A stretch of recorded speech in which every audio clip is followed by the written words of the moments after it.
In today's video, I'm going to teach you how to place a limit order on Robinhood. A limit order lets you set the exact price you're willing to pay when buying or the minimum price you're willing to accept when selling.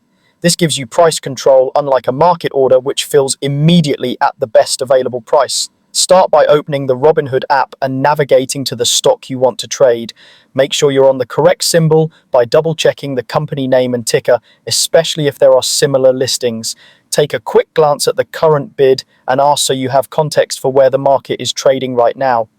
Next, tap Trade, then choose whether you want to buy or sell. Buy means you're trying to open or add to a position. Sell means you're closing or reducing a position you already own.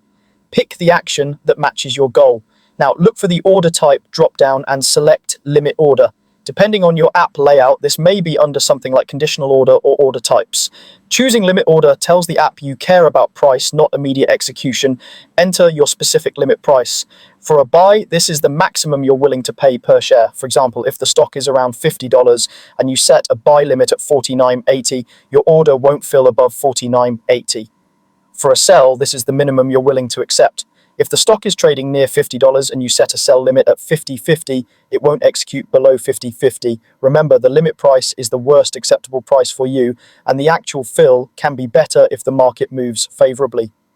Choose your time in force. Day means the order is active for the current trading day and will cancel if it doesn't fill by the market close. Good till cancelled keeps the order working until it fills or you cancel it, subject to Robinhood's expiration policy. If you don't plan to monitor the order closely, GTC can be useful. If you only want it active today, use day. Before you submit, review everything carefully. Confirm the ticker, buy or sell, the number of shares, the limit price, and the time in force. Check the estimated cost or proceeds and make sure you have sufficient buying power or shares. Submit your order. From here, your order will only execute at your set price or better. It may fill instantly, partially, or not at all if the market never reaches your price. That's normal with limit orders. You can monitor the order's status and decide whether to wait or adjust later.